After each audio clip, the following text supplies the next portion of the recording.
Merci beaucoup Mohamed de m'avoir invité. Honnêtement, c'est un honneur pour moi. Ça me fait énormément plaisir de venir partager ce moment agréable et Dieu sait que je t'en ai déjà parlé plusieurs fois, d'essayer d'organiser des choses pour la communauté et pour la famille de médecine nucléaire parce que j'estime que ce que vous nous avez donné, on doit de vous le rendre, ne serait-ce que par ces petites présences qu'on essaiera, Inch'Allah, de renouveler. Donc, bonjour à tout le monde. Salam alaikum. Alors, j'ai commencé mon parcours ici en 95. J'étais résident pendant 4 ans à peu près. Donc, j'ai travaillé avec Monsieur Borouba, Fassouli. Et je vais raconter une petite blague de Reda. Quand il a commencé, il m'a dit « Mais c'est quoi cette spécialité hypo, hyper ?» Moi, je crois que je vais changer. Donc 20 ans après, on est toujours là. Et quand je suis parti me former sur le TEP en Belgique en 99, j'ai pu comprendre quelques astuces de cette technique. Et en partant en France, il y avait à l'époque un discours comme quoi la médecine nucléaire n'avait pas d'avenir. Et 17 ans après, on voit que c'est la spécialité qui a changé de modalité très rapidement, qui a évolué très rapidement, et elle ne cessera d'évoluer, j'en suis convaincu, tel que Habib nous l'a montré ce matin. Et je vous invite tous à vous former et à venir. On sera disponible pour vous et on le fera de bon cœur. Voilà, donc mon intitulé ce matin va être sur la place actuelle, et j'enlèverai le mot réel que Borouba a mis dans le programme. Donc c'est la place actuelle de la TEP au 18 FDG. Donc je parlerai que du 18 FDG, les autres traceurs. Je vais peut-être dire un tout petit mot, mais je n'ai pas préparé de diapo pour être honnête avec vous. Dans les lymphomes. Alors, les lymphomes, elle doit beaucoup les lymphomes, c'est des pathologies, c'est une pathologie globale qui doit beaucoup à la TEP. Et la TEP, elle s'est considérablement développée grâce au lymphome. Donc, il y avait des comités qui se sont organisés depuis le siècle dernier, c'est-à-dire en 1999. Et des groupes de travail qui ont beaucoup travaillé. On y a participé au CHU de Saint-Étienne. On a participé à plus d'une trentaine de protocoles de recherche pour valider cette technique dans la prise en charge des lymphomes. Alors, ce que je dirais, c'est que pour être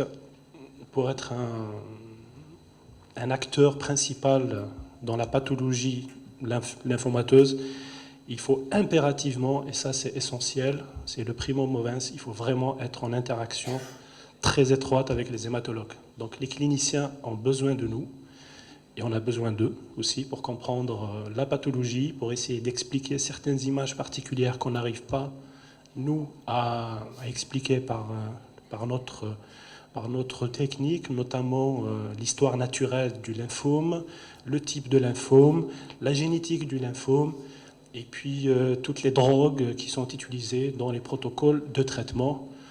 Et ça, c'est un éventail important, énorme et incroyable. Et sans cette interaction, j'avoue qu'on peut rester dans notre petit coin. On interprétera des images et rien de plus. Donc, la RCP, c'est quelque chose de très important, c'est primordial. Donc, en partant en RCP, donc chez nous, c'est tous les vendredis, de 14h à 17h. Bon, des fois, j'avoue que je m'ennuie parce que sur les protocoles de chimio, c'est intéressant, mais il y a des centaines de protocoles.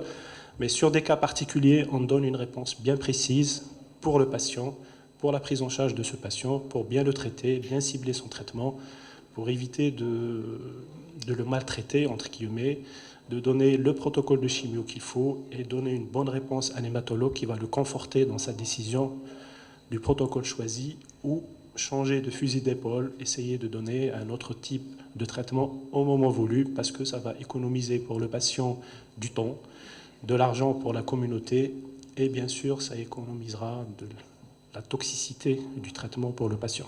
Voilà. Donc ça c'était une brève introduction. Je finirai par dire que je suis praticien hospitalier au CHU de Saint-Étienne. Je suis là-bas depuis 2000, donc ça fait 18 ans.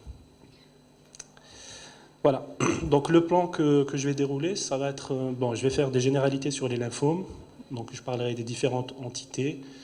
Je parlerai du bilan initial, la place de la TEP dans le bilan initial, donc du diagnostic, de stratification des différents lymphomes.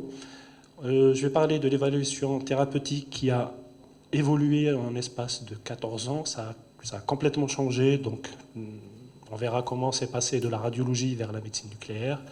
Donc on a récupéré un beau bébé qui est bien portant. Donc c'est une activité qui est très intéressante, très importante. Et puis je finirai par une petite conclusion en mettant les points clés qu'il faut retenir, les outils qu'on a pour la prise en charge des patients. Alors je parlerai souvent de prise en charge parce que je me mets dans une stratégie globale, en partenariat avec les cliniciens, les oncologues en particulier, les onco-hématos, les radiologues qui viennent à la RCP et les anapathes aussi. Donc après, j'ai préparé quelques cas cliniques de mon centre et de quelques centres aussi. Et puis, comme le public est varié, on fera des quiz donc, sur l'examen lui-même, donc le déroulement de l'examen, la préparation du patient, quels sont les pièges à éviter, comment il faut réagir quand on a un souci, que ce soit technique ou d'injection tout bêtement ou autre chose. Voilà, donc qu'est-ce qu'il faut, quels sont les besoins de l'hématologue? Donc l'hématologue, il a besoin d'avoir une extension précise de la maladie. Il doit savoir quel type de maladie, quel type d'extension il a pour son lymphome, parce que ça conditionne le traitement.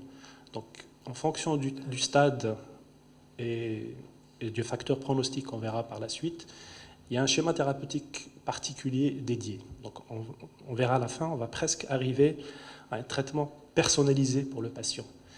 Donc, il doit avoir un ou plusieurs facteurs pronostiques. Et ces facteurs peuvent être aussi prédictifs pour essayer d'évaluer la réponse par la suite. Donc il doit avoir aussi une évaluation précise et précoce de la réponse du traitement pour le patient. Tout cela, donc, pour avoir un taux d'efficacité important, il faut vraiment tirer juste, ne pas louper son tir, entre guillemets, excusez-moi du terme, réduire la toxicité thérapeutique parce qu'elle est très importante pour les chimios, notamment certaines drogues, et puis essayer d'équilibrer, en fait, jouer un petit peu un jeu d'équilibriste, à trouver une balance de risque-efficacité en cas de désescalade. Dans ce cas-là, donc on réduit l'intensité du traitement, ou de l'escalade quand on échoue après 2 ou 3 cures. Donc la TEP a la chance de pouvoir répondre à quasiment toutes ces questions. Donc elle peut satisfaire les besoins en bilan d'extension. La TEP, elle peut cartographier l'extension. Elle peut nous donner des localisations précises sur l'extension de la maladie. La TEP, elle peut répondre d'une façon, j'allais dire, quasi sûre. On verra, bon, il y a des cas particuliers à la réponse thérapeutique. Et puis, elle fournira bien sûr des facteurs pronostiques. Alors, dans les lymphomes, on a deux grandes entités. Donc, on a la maladie d'Hodgkin, qui est une entité particulière. On verra par sa cellularité, son environnement autour. On verra qu'il y a beaucoup plus de cellules inflammatoires que de cellules cancéreuses. Et puis, on a les lymphomes non hodgkiniens. C'est un patchwork. Donc, on a de tout. Donc, on a les lymphomes qui dérivent des cellules B. Et les lymphomes T, ils sont plus ou moins agressifs ou bien plus ou moins indolents. Donc il y a un terme que vous allez entendre souvent revenir, c'est indolent et agressif. Donc indolent, c'est relativement gentil. Et puis agressif, ce sont les les lymphomes qui dérivent des cellules B. Et puis on aura plusieurs types de lymphomes en fonction de leur génétique, bien sûr. Alors, que représentent les lymphomes dans toutes les pathologies malignes hématologiques? Donc c'est à peu près 42 à 45% de toute la pathologie en hémato, la pathologie maligne. Donc nous, ce qui nous intéresse, c'est les lymphomes non hodgkiniens et la maladie d'Hodgkin. Je dirais un petit mot sur la LLC, où la TEP n'a pas d'intérêt avéré, mais il y a certaines indications qui ressortent. Donc ça, c'est la classification de l'OMS de 2016 des lymphomes. C'est un pavé, hein. Je ne vous invite pas à le lire. C'est très large, pour être simple. Donc on a des proliférations immatures. On peut avoir différents clones dans certaines tumeurs. Donc on a des proliférations qui sont immatures et on remonte, enfin il y a une sorte de gradient de maturité pour arriver donc aux proliférations matures. Donc on voit que la maladie d'Hodgkin, elle se détache un petit peu. Alors j'ai pas encore vu de lymphome avec de clones B Hodgkin, mais génétiquement ça reste presque peu possible. Alors il y a certaines particularités dans les lymphomes T. C'est le lymphome cérébral, donc le lymphome T, j'en parlerai après. Et puis les lymphomes à cellules NK, donc les natural killers aussi. Donc on voit c'est un peu intriqué. On peut les décerner globalement en population T ou bien en groupe T, en groupe B, et puis la maladie d'Hodgkin au milieu. Voilà, donc ça ressemble un peu à une thyroïde avec un nodule basilobère. Alors, la maladie d'Hodgkin. En France, on a à peu près entre 1900 et 2000 nouveaux cas par an. Donc, bon, la NAPAT, on la connaît, hein, donc c'est les cellules de Reid de Sternberg, qui a été décrite en 1898 et puis Dorothée Reid en 1902. Donc il y a une disparition de l'architecture cellulaire du ganglion.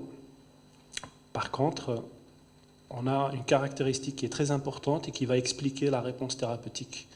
C'est qu'il y a très peu de cellules malignes, nombreuses, donc elles sont peu nombreuses, les cellules malignes, au milieu d'une sorte de mapping de cellules inflammatoires qui, on va voir dans la réponse, c'est que ces cellules sont bien entourées et en quelque sorte protégées pour se développer par ces cellules inflammatoires. Comme quoi, l'hôte, il peut favoriser le développement du cancer. Donc c'est ce qu'on appelle le micro-environnement qui entoure en réalité ces cellules et qui agit comme amplificateur de la capacité de la TEP à détecter la réponse de ces cellules-là. Donc c'est très important, on verra après la cinétique de la réponse au traitement qui s'explique pourquoi on fait des TEP à 2 cures et des TEP à 4 cures et pourquoi on utilise certains critères et pas d'autres. Donc l'atteinte, elle est initialement ganglionnaire, bien sûr. Il peut y avoir une propagation au territoire adjacent. Bon, il y a un D de trop, excusez-moi. Et puis, on peut avoir une dissémination par voie hématogène vers les organes non lymphoïdes, par exemple le poumon, l'os, la plèvre. Donc on peut avoir même un lymphome rénal. Alors le lymphome bizarre que j'ai vu en 18 ans, c'était un lymphome du gros orteil, osseux. Et c'était vraiment confirmé par biopsie. Donc le lymphome, il peut se situer partout. Pas la maladie d'Hodgkin, mais en particulier le lymphome non-Hodgkinien. Alors, on a 2 pics de survenue. Donc c'est considéré comme le lymphome de l'adulte jeune. Hein. Il est entre 20-30 ans et 70-80 ans. Et on verra qu'avec l'âge, le pronostic n'est pas le même. Donc les formes les plus fréquentes, c'est les formes localement avancées. On voit que c'est quasiment la moitié. Et puis la survie à 5 ans, elle est quasiment de 91% pour ce type de localisation.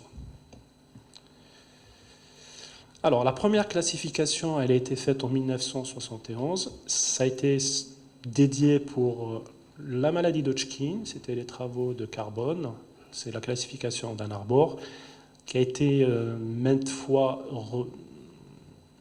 remodifiée, si j'ose dire, et puis à une certaine époque, en 2012, on a même parlé de Ann Arbor TEP, c'est-à-dire que la TEP permettait de classifier mieux, sur le plan pronostic bien sûr, par rapport à la classification d'Ann Arbor. Alors elle est très simple, hein, donc on a atteinte sus ou sous-diaphragmatique, donc stade 1, stade 2, avec ou sans atteinte splénique, et puis le stade 4, on a une atteinte viscérale ou osseuse. Alors, déjà en 1971 ont été posés les premiers jalons de coopération entre les cliniciens et les médecins nucléaires, j'allais dire I majeur, c'est un terme à proscrire.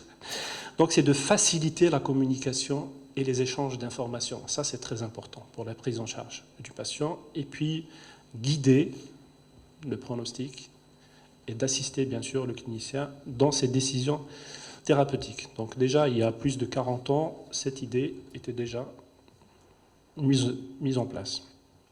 Alors, la deuxième partie, c'est les lymphomes non-Hodgkiniens. Alors, dans les lymphomes non-Hodgkiniens, la moitié, c'est des lymphomes à grande cellule B, diffus, qui a le plus mauvais pronostic. On a le lymphome folliculaire qui est considéré comme indolent, mais on verra par la suite, c'est une maladie quasiment chronique, avec des rechutes, des rémissions, des rechutes, des rémissions. On a le lymphome de Malte, on a le Burkitt, donc on a le non-Hodgkinien T, le non-Hodgkinien K. Mais vous voyez, donc l'essentiel de notre activité, dans 73% des cas, c'est le lymphome à grande cellule B et le folliculaire. Alors, lui aussi, il a une caractéristique particulière. Donc, le lymphome à grande cellule B, donc c'est le plus fréquent des lymphomes. Il survient souvent vers l'âge de 60 ans. Il peut survenir à tout âge. C'est une entité très agressive. Il y a des signes cliniques qui sont très importants, très manifestes. Et puis, il lui faut un traitement agressif. Franchement, pour le lymphome B, il faut taper fort, d'emblée. Et un tiers des patients sont réfractaires et un tiers des patients rechutent après le premier protocole. Ils finissent souvent en cure de rattrapage ou bien en autogreffe. Donc lui aussi, il a une caractéristique histologique comme le lymphome B, comme la maladie d'Hodgkin, sauf que c'est à l'inverse. Lui, il est très riche en cellules ou cancéreuses et très faible en cellules inflammatoires. Ce qui va expliquer la réponse au traitement par la suite. Donc les cellules tumorales représentent à peu près 90% des cas. Et puis la chimiothérapie, elle détruit d'emblée les cellules. Celles qui sont chimiosensibles, elles sont détruites dès la 24e heure sur modèle murin. Et cette 24 heures, bon, il y a la phase de l'apoptose qui passe, donc après on a la destruction de la cellule, et puis vers 3-4 cures, on verra la progression des cellules qui sont résistantes à la chimio. Donc il faut savoir que des fois on peut avoir deux clones dans la même pathologie. Alors, une autre entité, c'est le lymphome folliculaire, ce qu'on appelle un lymphome indolent. Donc, il y a 3000 à 4000 nouveaux cas par an en France. L'âge moyen, c'est la cinquantaine, c'est des patients jeunes aussi. Sa caractéristique, c'est que c'est une maladie chronique et il peut se transformer en forme très agressive. C'est l'une des problématiques de ce lymphome. Le traitement, il est variable. Il va de l'abstention thérapeutique pour le stade 1, il faut juste une surveillance, jusqu'à des protocoles R-CHOP, donc le rituximab avec d'autres drogues. Et il peut évoluer jusqu'à l'autogreffe de moelle. Donc c'est un lymphome qui est bizarre, excusez-moi du terme. Donc il a un comportement particulier. Alors quand on revient au pronostic, on voit que la maladie d'Hodgkin a un meilleur pronostic par rapport au lymphome B et par rapport au lymphome B. Donc la survie à 5 ans sans progression, elle est quasiment de 85% par la maladie d'Hodgkin. Si on prend les lymphomes B, donc il y a plusieurs types de survie. Et vous remarquez bien que le plus mauvais pronostic, c'est le lymphome B, qui a quand même une survie sans progression à 5 ans d'équivalent de 20%. Alors, pour bien les caractériser, ces lymphomes, on a besoin de facteurs pronostiques. Et la tête va en faire partie, bien sûr. Il y a des facteurs pronostiques cliniques et biologiques qui sont dédiés pour chaque type de lymphome. Alors, pour la maladie d'Hodgkin, c'est la classification d'Ann Arbor qui a été modifiée en 1999. Donc on a les stades classiques, stade 1, 2, avec atteinte splénique ou pas, avec atteinte viscérale ou pas, le stade 4. Et puis vous avez les signes généraux. Le A, ça veut dire pas de fièvre. Enfin, A, aucun signe général. B, au moins un signe parmi eux. Donc on a la perte du poids, la fièvre et puis les sueurs nocturnes.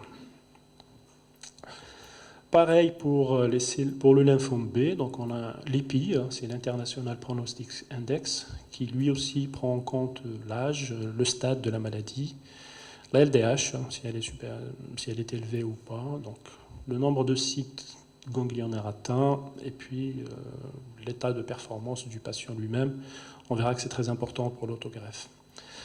Donc le risque, il est soit faible, soit haut, ça dépend ça dépend du score, et puis la fréquence, elle est quasiment variable. On a plus de risques, on a plus de risques faibles, et bien sûr, plus le risque est faible, et meilleure est la survie.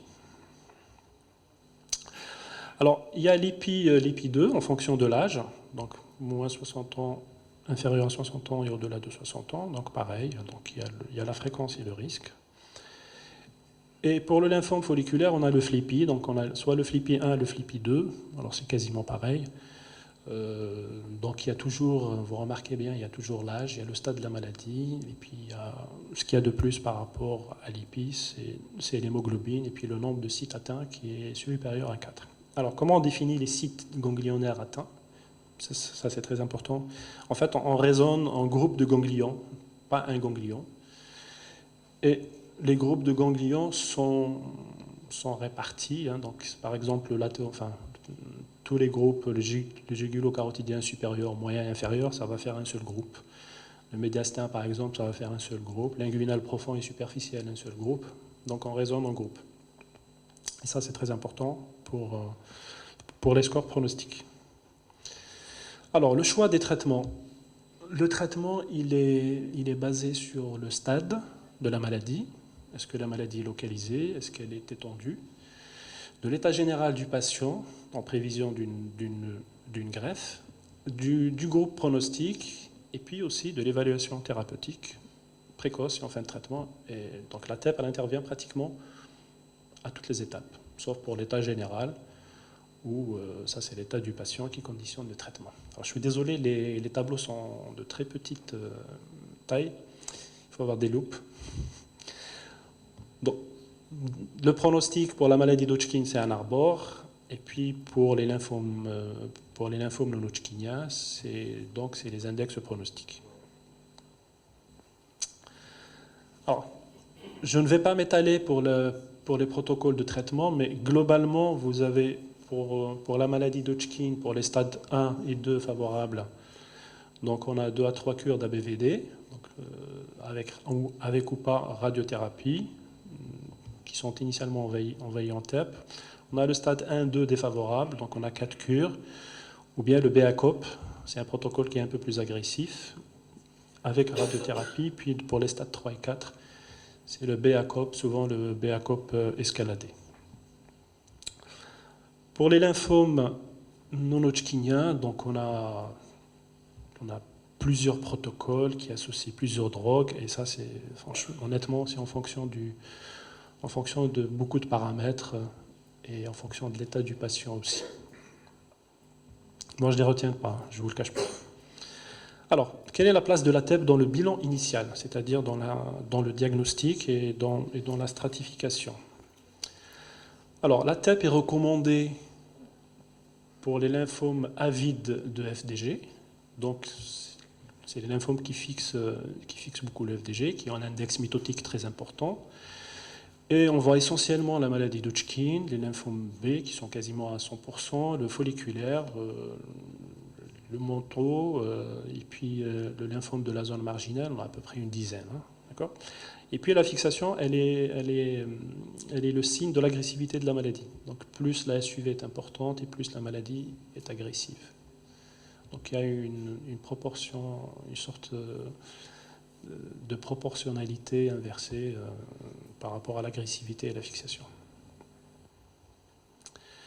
Donc la TEP au diagnostic, elle permet de faire un bilan d'extension des tumeurs avides. Donc on le fait par une analyse visuelle. Sa sensibilité et sa spécificité, elle est très supérieure au scanner. Bon, enfin, actuellement, la TEP, on ne discute plus la place de la TEP par rapport à la radiologie. C'est un vieux débat qui a été tranché et c'est fini. Voilà. Donc c'est comme ça, c'est la TEP. La radio, on verra, elle a quelques places qui sont énumérées dans le tableau. Donc, pour les lymphomes, ça va être, pour les ganglions, ça va être le scanner pour les lymphomes non avides, au FDG. Et puis, il y a le TEP, il y a le lymphome cérébral où c'est l'IRM et le scanner qui ont leur place, et la TEP n'a aucun intérêt. Parce que tout simplement, parce que le cerveau fixe le FDG et 98% de son métabolisme, c'est du sucre. Donc pour les autres localisations, la TEP aussi a la primeur par rapport au scanner et à la radiologie. IRM, pardon. Alors concernant la moelle osseuse, donc si la lésion elle est focale, donc elle est fortement suspecte de localisation, notamment dans la maladie d'Hodgkin ou le lymphome non-Hodgkinien agressif, et actuellement la TEP elle évite d'aller à la biopsie ostéomédulaire, on verra par des articles. Et dans la maladie d'Hodgkin, il faut savoir qu'on peut avoir d'emblée au diagnostic une activité médulaire qui est une hyperplasie réactionnelle inflammatoire. Donc il ne faut pas trop s'inquiéter. Alors le message qu'il faut retenir quand c'est un hypermétabolisme homogène, c'est inflammatoire. Donc quand il envahit, c'est des spots. Et ça, je mettrai ma main à couper, hein, donc il n'y a aucun doute. Alors, la TEP, elle a une moindre sensibilité quand il y a un envahissement ostéomédulaire qui est faible, ce qui est logique, et dans les bas grades, comme le lymphome de Malte, et donc la TEP elle a un faible impact thérapeutique. Donc j'ai eu du mal à expliquer aux hématologues que la TEP ne sert à rien dans le Malte, parce que ça ne fixe pas.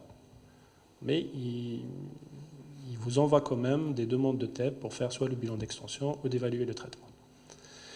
Alors, la biopsie de moelle, elle reste quand même indiquée dans les folliculaires, le manteau et les autres lymphomes indolents, car la sensibilité de la TEP, elle est faible.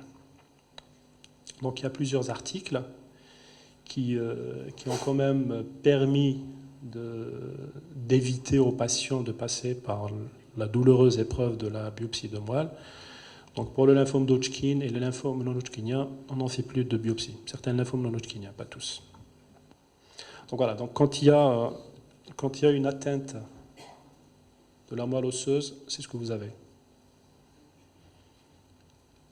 Donc c'est des spots, enfin c'est des foyers hypermétaboliques pour être correct. Alors, dans le bilan initial d'une maladie d'Hodgkin, l'hypermétabolisme ostéomédulaire est susceptible d'être associé à une atteinte inflammatoire. Donc, je me répète un peu, c'est plus une atteinte inflammatoire qu'un envahissement. Mais à contrario, l'hypermétabolisme splénique, il est souvent dû à une atteinte de la maladie lymphomateuse qu'à une atteinte inflammatoire. Donc, on peut avoir une atteinte splénique qui peut être homogène. Ce n'est pas interdit. Alors, pour résumer un petit peu la place de la TEP, je vous ai mis donc les dernières recommandations des bonnes pratiques de la Société française de médecine nucléaire.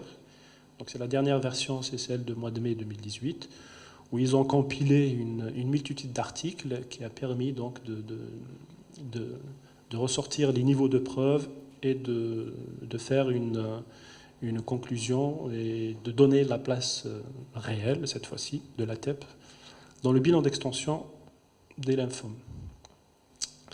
Donc la TEP, elle est recommandée au bilan initial de la maladie d'Hodgkin, des lymphomes B et des lymphomes avides de FDG. Donc ça, on n'en revient pas dessus. Elle est recommandée aussi pour le bilan d'extension ostéomédulaire des lymphomes d'Hodgkin et des lymphomes B à grandes cellules et permet de surseoir, dans la grande majorité des cas, la réalisation systématique de la biopsie de moelle.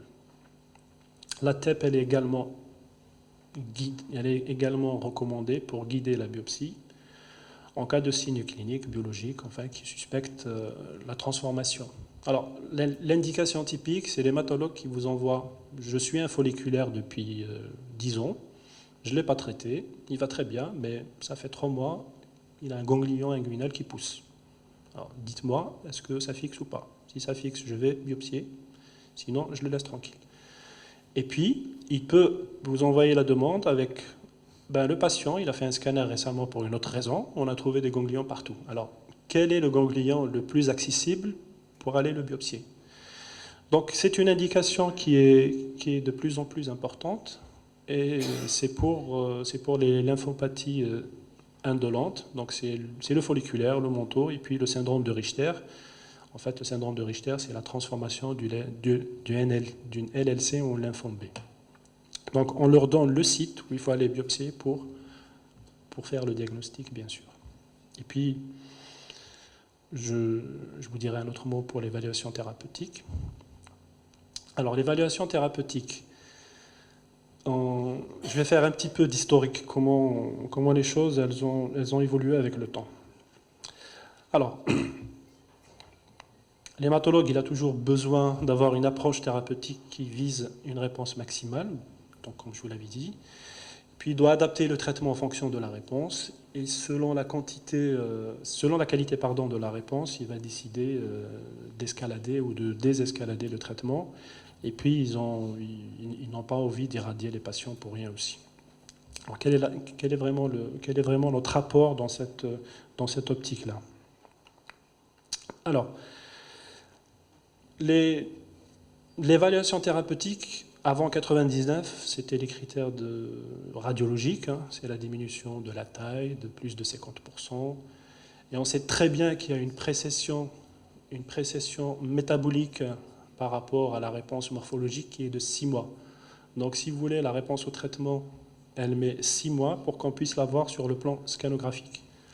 Alors qu'on peut l'avoir en réalité dès la 24e heure. Hein. Donc on peut voir l'apoptose, et l'apoptose c'est un signe de bonne réponse. Donc on perd 6 mois, on traite un patient pendant 6 mois, 6 cures, la toxicité, le patient il est hospitalisé, il est en aplasie, il fait des infections, des septicémies, il peut faire des insuffisances rénales. Tout ça, ça a un coût pour le patient, ça a un coût pour la société. Le patient il est hospitalisé pour, à la fin, je n'ai rien contre les radiologues, ils vont me dire, finalement, ça reste toujours pareil. Nous, on peut éviter toute cette perte de temps. Qui dit perte de temps, c'est perte de chance pour le patient. Donc, avant, c'était la TEP, c'était le scanner et l'IRM qui donnaient une information purement anatomique. Donc, c'était l'évaluation de la réduction de la taille de la lésion. Et en 1999, il y avait les échelles de l'International Workshop qui quand même laissait sur le carreau 6 patients sur 10. Donc dans 6 cas sur 10, il n'y avait pas de réponse. Ou la réponse était incertaine. Donc c'était le flou. Depuis l'arrivée de la TEP, qui a une approche métabolique, elle permet de différencier ce qui est cicatriciel de ce qui est nécrotique. Ça, c'est déjà une étape très importante. Alors, la sensibilité et la spécificité globale de la TEP, elle est de 76 à 94%. Alors, ces chiffres ont été faits sur des machines qui ont une résolution centimétrique. Bon, comme il a dit Habib ce matin, on va descendre en millimètres. Ces chiffres-là, il faut les revoir à la hausse. Donc c'est des chiffres globaux qui sont basés sur des articles de 2002 à 2014. Et donc là, ces chiffres-là, ils vont évoluer dans des performances encore plus importantes. Alors il faut savoir que l'imagerie anatomique à gauche, donc elle ne nous donnera qu'une information anatomique. Elle ne saura pas faire la différence entre ce qui est nécrose et cicatrice. Elle ne saura pas dire s'il y a un clone cellulaire qui est en train de progresser au sein de la lésion elle-même, qui a la même taille, qui est peut-être guéri, ou il y a peut-être un clone à l'intérieur qui se développe. Donc tout ça, l'imagerie morphologique ne peut pas le mettre en évidence. Bon, heureusement pour nous. Alors ce score-là de 1999, donc il était basé sur les critères cliniques et radiologiques. Donc on a la réponse complète. On a la réponse complète incertaine, donc avec un petit bémol. On a la réponse partielle, et puis on peut avoir la récidive et la progression. Alors ça, c'est basé sur la taille, sur l'augmentation, plus ou moins 50%. En 2017, il y a la publication d'un radiologue, Melik Jouaid, qui a travaillé avec Bruce Chiasson, ils ont intégré la TEP dans l'évaluation du traitement des lymphomes. Donc il a permis de rajouter la TEP pour ces critères visuels et qui ont été validés, ces critères-là, par des études randomisées dans les lymphomes hodgkiniens et les lymphomes non hodgkiniens. Alors, on parlait à l'époque de masse résiduelle, plus ou moins 2 cm. Et à l'époque, on avait déjà introduit la notion du bruit de fond vasculaire ou bien du bruit de fond environnant de la lésion. Alors, si la fixation était supérieure au bruit de fond vasculaire médiastinal, qui a été précis au niveau de la crosse de l'aorte, alors il faut prendre une rondelle de 3 cm à peu près et de mesurer la SUV à ce niveau-là. Si la taille elle fait moins de 2 cm, si la fixation est supérieure au bruit de fond environnant, donc dans ces deux cas, on va parler de masse résiduelle, MRU. Pour les nodules pulmonaires, donc la taille qui était retenue à l'époque, c'était la résolution de l'époque, hein, c'était les lésions de 1 cm. Si la fixation est supérieure au bruit de fond vasculaire médiastinal, on peut les retenir comme positifs. Alors après, il y avait les limites de l'examen qui sont toujours présentes actuellement pour certaines machines, c'est le volume partiel. Et en dessous de 8 mm, 9 mm, 7 mm, ça dépend du type de machine que vous avez, on ne pourra pas trancher d'une façon formelle.